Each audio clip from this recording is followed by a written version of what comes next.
The star-speckled void of deep space cloaked the SS Mercury as it hurtled silently through the Cretaceous belt, a less charted expanse of the galaxy filled with asteroid fields and nebulous gas clusters. John Ridley, the pilot of the SS Mercury, was used to the solitude of space travel, the silence a comforting blanket against the chaos of the universe. His cargo ship was modest, an older model retrofitted with enough tech to make it viable for the less glamorous supply routes of the Galactic Federation. Humans, being the newest members of the Federation, often took the scraps of the galaxy's various jobs, and Ridley didn't mind. It kept him flying.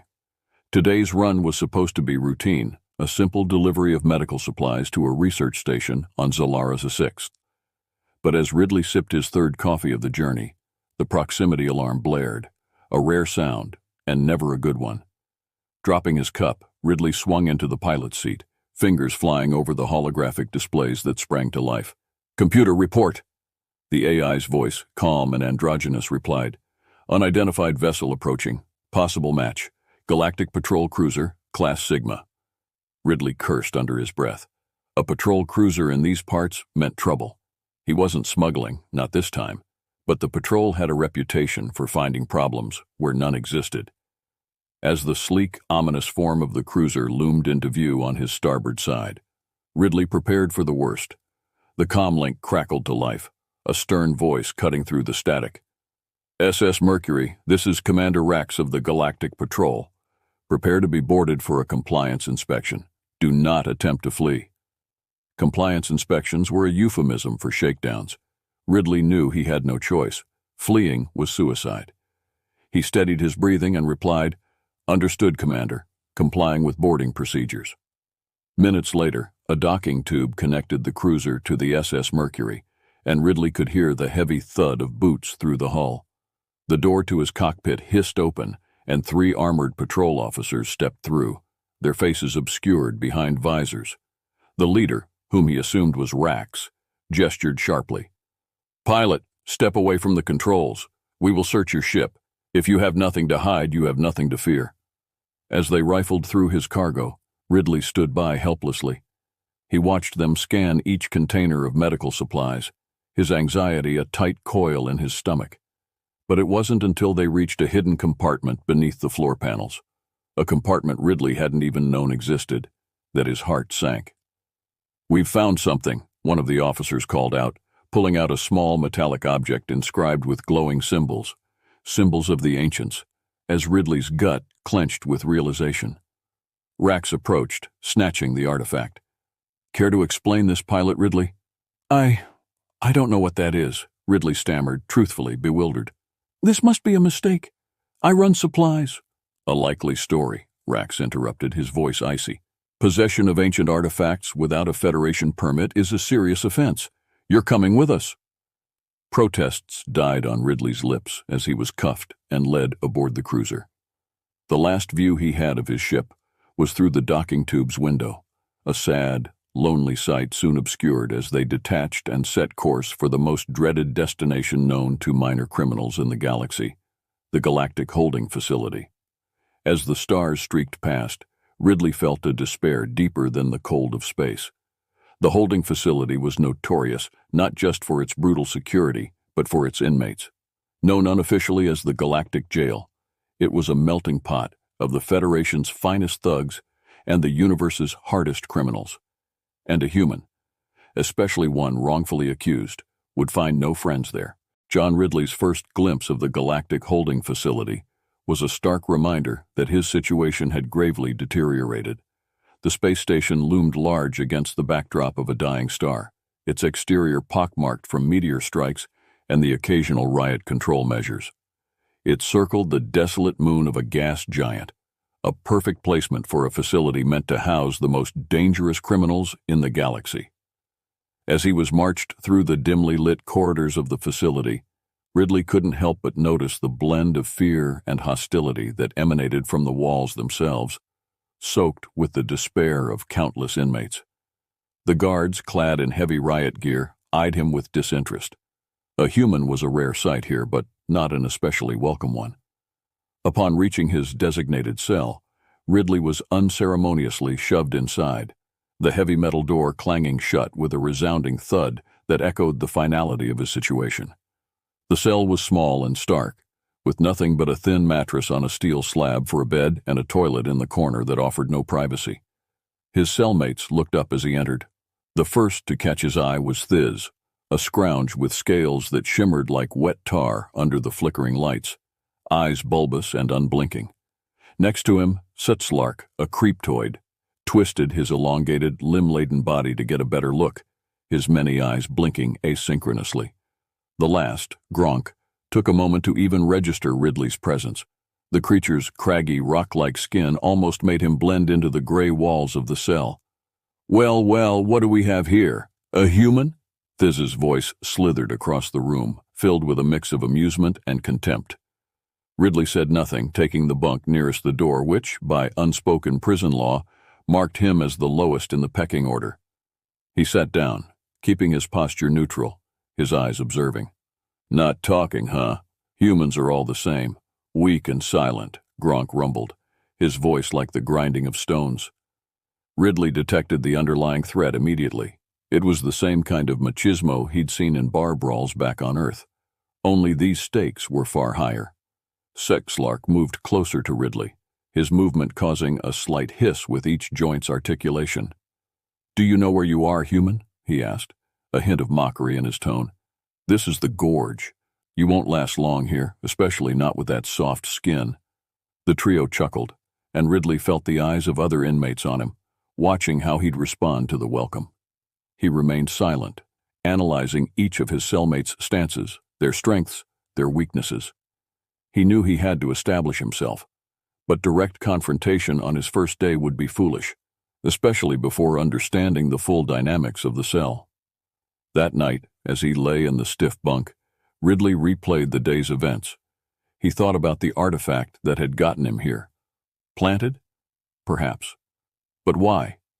And more importantly, how was he going to survive in a place where the rules were written by the strongest? His mind raced with plans and contingencies. He needed allies, but trust was a commodity more precious than water in this forsaken place. He'd have to be cautious, smart, and above all, strong. The coming days would test him more than anything had before, and John Ridley was not about to give up. Not when his innocence and freedom were on the line.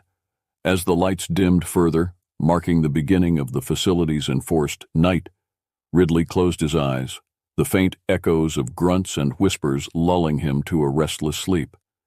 His resolve hardened like the walls around him. Whatever it took, he would survive this, and not just survive, but emerge victorious.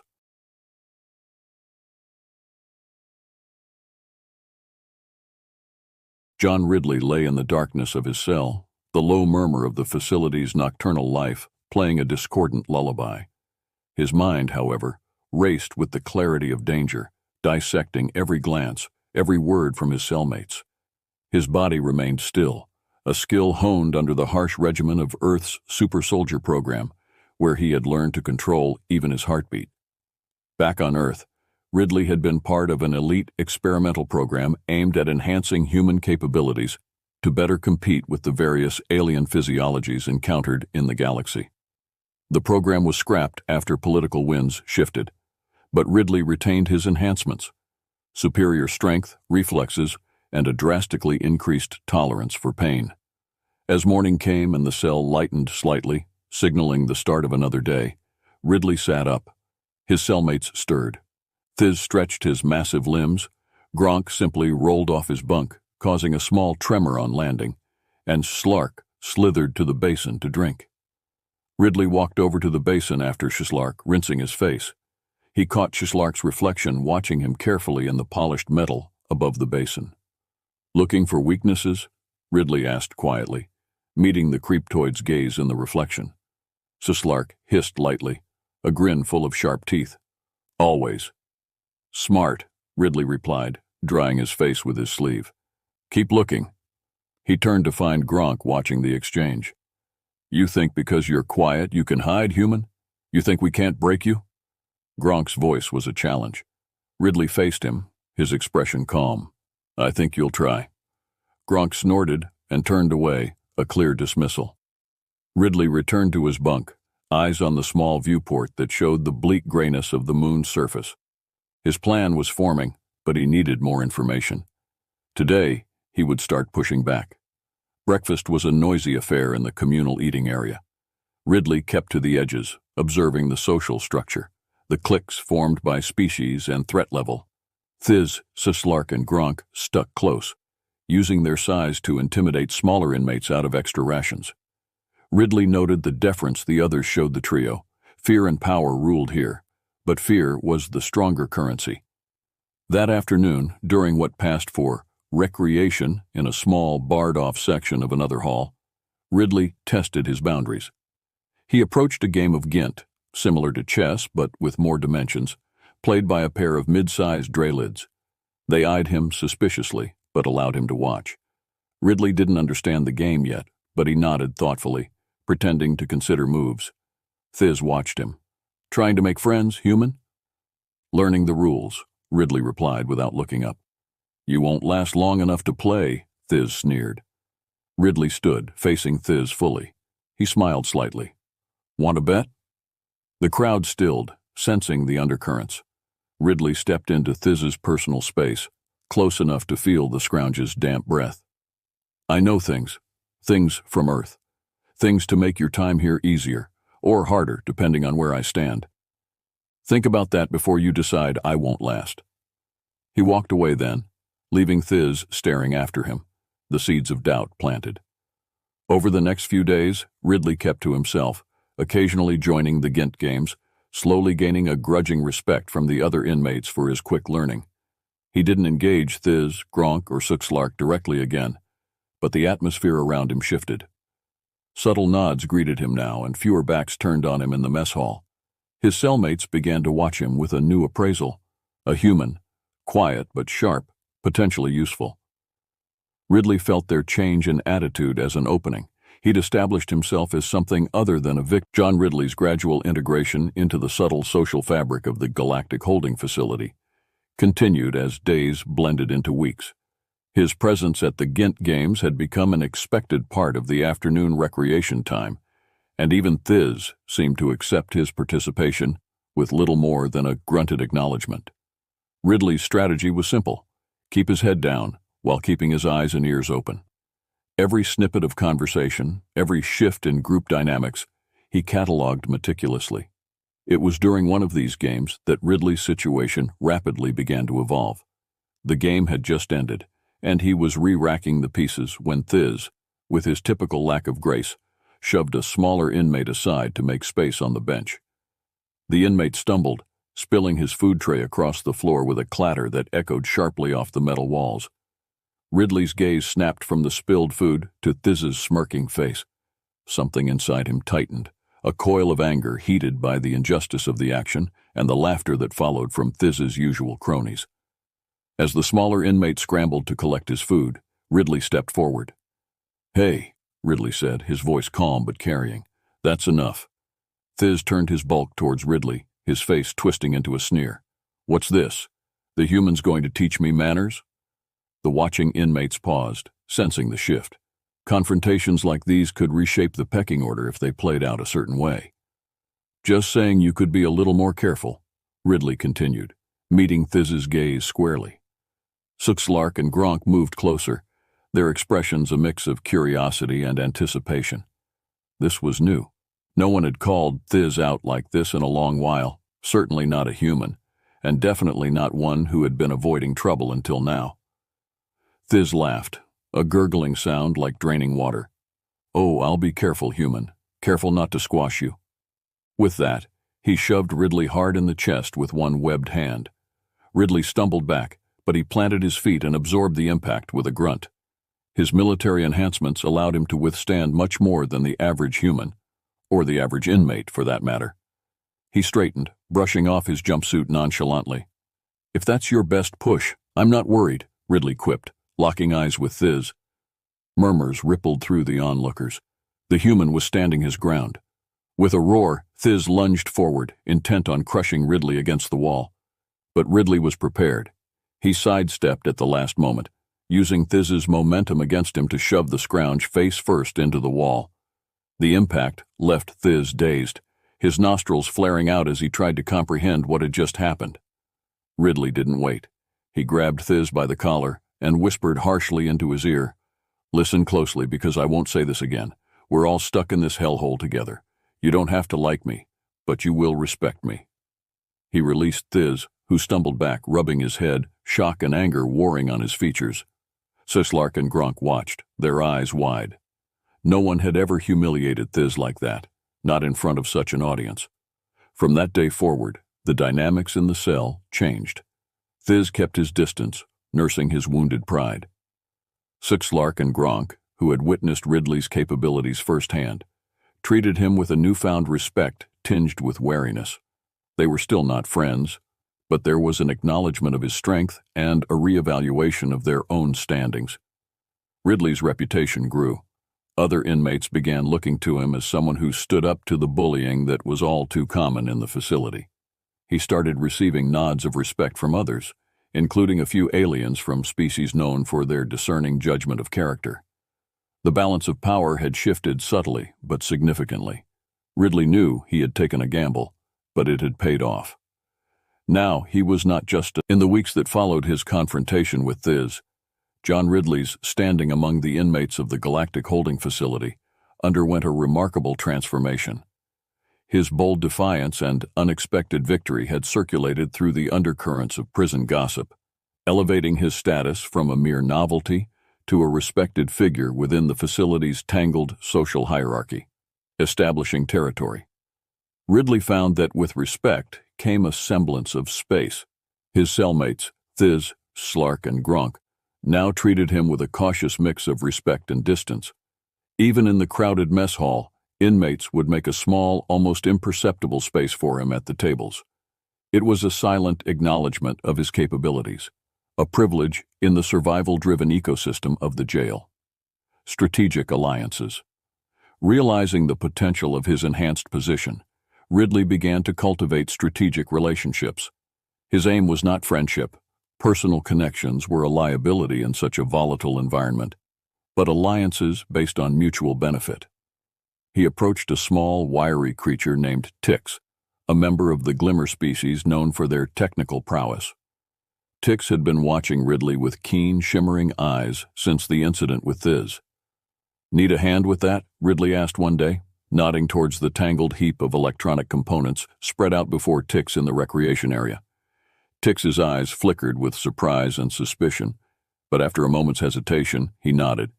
"Yes, this device, it's broken. I get extra rations. Maybe you watch my back, I share with you." Ridley smiled, just a slight upturn of his lips. "Deal." As Ridley stood guard, Tix worked his magic on the device, his thin fingers moving with a speed and precision that Ridley found impressive. Within minutes, the contraption whirred to life, eliciting a grin from Tix that displayed his needle-like teeth. "Good, good," Tix chirped, handing Ridley a couple of extra food packets later that day. A new reputation word of his technical alliance with Tix spread, and soon other inmates began to approach Ridley with their problems, anything from settling disputes to fixing gadgets. Ridley handled these requests with a careful neutrality, ensuring he never favored one group or species over another too conspicuously. Every favor he did was a transaction, and he kept meticulous accounts. The guards notice. Even the guards took notice. One in particular, a grizzled old officer named Carr, began to watch Ridley more closely. Carr was infamous among the inmates for his brutal efficiency and his dislike of games and contraband. One day he pulled Ridley aside. "You're different from the others, human," Carr grunted, his voice low. "I've seen your type before. Think you can keep your head down and get out of here with clean hands. Just remember, this place will change you. It will try to break you." Ridley met Carr's gaze, his expression unreadable. "I intend to leave exactly as I came in, officer. No more, no less." Carr snorted, as if amused by the reply, and walked away. But from then on, Ridley knew his actions were being monitored, not just by his fellow inmates, but by the guards as well. Planning the future. With his network quietly expanding, Ridley began to plan more earnestly for his escape. He knew that any attempt would need to be well thought out, with contingencies for every possible complication. His alliance with Tix would be crucial, but he would need more than just a tech expert to get out. He started observing the guards' shifts more closely, noting the changeovers, the lazy ones, the meticulous ones. He began to map out the layout of the facility from what he could see and glean from conversations.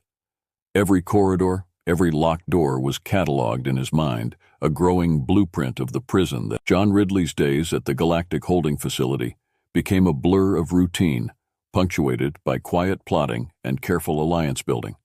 With each passing day, he knitted his web of contacts tighter, pulling strings and gathering the intel he needed. His plan for escape was taking shape, honed by the dual necessities of caution and daring, a crucial ally. His partnership with Tix had proven to be invaluable. The small glimmer had more than just technical skills. He had access, as a favored technician among the guards for his ability to repair almost anything. Tix moved through areas of the facility that were off-limits to most inmates. Ridley, recognizing the opportunity, deepened their alliance. "I need a map," Ridley whispered to Tix during one of their covert meetings in the laundry room, the hum of the machines cloaking their conversation. The full layout, vent systems, guard routes, everything. Tix's luminescent eyes flickered. "Dangerous, very dangerous. But possible," he hissed, his voice a sibilant whisper. "Need something in return. More than food." "Protection," Ridley offered immediately. "I can do that, and when I leave you can come with me." Tix paused, the offer clearly tempting him. After a moment he nodded sharply. "Deal, 2 days. Meet here." Gathering resources. While Tix worked on acquiring the maps, Ridley turned his attention to gathering other necessary resources. He needed a distraction, something big and chaotic enough to cover their escape attempt. For this he turned to Gronk. The massive, rock-skinned alien had become surprisingly amenable since Ridley's confrontation with Thiz. During a discreet conversation in the exercise yard, Ridley outlined a plan to cause a ruckus in the main control hub. "Why should I help you, human?" Gronk rumbled, his deep voice vibrating the ground slightly. "Because," Ridley leaned in, speaking quietly, "when the alarms go off, the guards will be too busy to monitor the cell blocks. You can settle your score with Thiz." A slow grin spread across Gronk's craggy face. "A fine plan, human. I'm in." Final pieces. With Gronk preparing to incite what Ridley had dubbed the distraction, he needed one last piece, a way out. The facility was shielded and had only one main dock, heavily guarded and monitored. Stealing a ship was out of the question. They needed something smaller, less noticeable. Ridley approached another inmate, a former Galactic patrol pilot named Varen, whose lean frame and sharp eyes missed nothing. "I need a stealth pod," Ridley stated, skipping any pretense. Varen, who had been playing a disinterested spectator, raised an eyebrow. "And why would I have such a thing?" "Because you're Varen," Ridley said, as if that explained everything. "And I can make it worth your while." After a long moment, Varen nodded. "All right, Ridley. I might know where to find what you need, but it won't be cheap. I'll handle the cost. Just get the pod." The day of the escape. Everything was set. The maps Tix provided showed an old maintenance tunnel that led to a series of ventilation shafts. These shafts came out directly above the docking bays. It was the perfect exit route. The day of the escape arrived. Ridley and Tix made their way to the designated meeting spot, each move calculated and rehearsed. As they positioned themselves near the tunnel entrance, Ridley gave the signal to Gronk. Seconds later, the facility shook with the roar of alarms. Gronk, true to his word, had smashed into the main control hub, causing chaos as guards scrambled to restore order. "Now!" Ridley hissed, and he and Tix slipped into the tunnel. The shafts were cramped and dusty, but they moved quickly. Above them, the sounds of chaos grew as Gronk's diversion spread, drawing guards away from their posts. As the stealth pod hurtled away from the Galactic holding facility, John Ridley allowed himself his first deep breath in what felt like years. Beside him, Tix clung to the seat, his eyes wide with a mix of fear and exhilaration. Varen, with the calm of a seasoned pilot, navigated the pod through the lesser-known routes he'd memorized during his time as a Galactic patrol officer. The initial hurdle. Their first challenge was to avoid the immediate search perimeter. Varen dipped the pod into the Cartesian Nebula, a dense, mineral-rich cloud that disrupted sensors and communications. The nebula's swirling gases bathed the pod in eerie lights, but provided the perfect cover. "We'll lay low here until the patrols move out," Varen explained, his eyes never leaving the sensor array. "Then we'll jump to the Maelstrom sector." Ridley nodded, understanding the necessity of the dangerous maneuver. The Maelstrom sector was notorious for its spatial anomalies and was generally avoided by all but the most desperate or daring. A bond forged. As they waited, Ridley turned to Tix. "Once we're clear, I can drop you off at any station you want. You'll be safe." Tix's antennae twitched, a sign of deep thought. "No," he finally decided, his voice firm. "I stay with you, safer together." Ridley felt a surge of gratitude for the small creature's loyalty and nodded. "Together, then." The pod remained hidden in the nebula for hours, the silence a stark contrast to the chaos of their escape. Finally, Varen broke the silence. "Time to move. Strap in. This might get bumpy." Through the maelstrom, navigating the Maelstrom sector was like threading a needle in a hurricane. Spatial distortions pulled at the pod from all directions, and more than once Ridley thought they would be torn apart. But Varen's expertise as a pilot shone through, and they made it past the sector with the ship and crew intact. "Next stop, the Outer Territories," Varen announced, setting the coordinates. Ridley watched as star lines formed when they entered hyperspace, the beauty of it belying the danger they had just escaped. Unexpected complications. Their relief was short-lived, however. Coming out of hyperspace, they were immediately hailed by a cruiser. "Unidentified pod, power down and prepare to be boarded," Varen cursed softly. "Must have caught a stray signal exiting the Maelstrom. Options?" Ridley's mind raced. "We run, and they chase," Varen countered. "We wouldn't last long." "Then we talk," Ridley decided. Confrontation and negotiation. As the cruiser loomed closer, Ridley opened communications. "This is John Ridley of the SS Mercury. We seek parley." A moment passed. Then a face appeared on their screen. A human, surprisingly, with the insignia of the Outer Rim Coalition. "I'm Captain Lyra of the ORK. State your business in these parts," she demanded. Ridley met her gaze directly. "We're fugitives from the Galactic holding facility. We seek asylum." Lyra's eyes narrowed. "That's a Federation facility. Why should we harbor criminals?" "Because we're not criminals," Ridley replied. "We're survivors, and we have information on Federation corruption and the illegal operations at the facility." Lyra considered this, then nodded slowly. "Dock with us. We'll talk." A new beginning.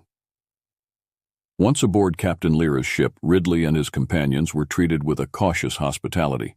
Ridley shared everything: his wrongful arrest, the conditions within the facility, and the evidence of corruption he'd gathered. Lyra listened intently, her expression grim. "This information could be valuable.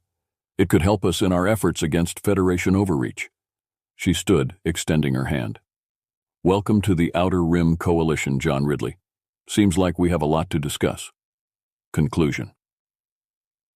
As Ridley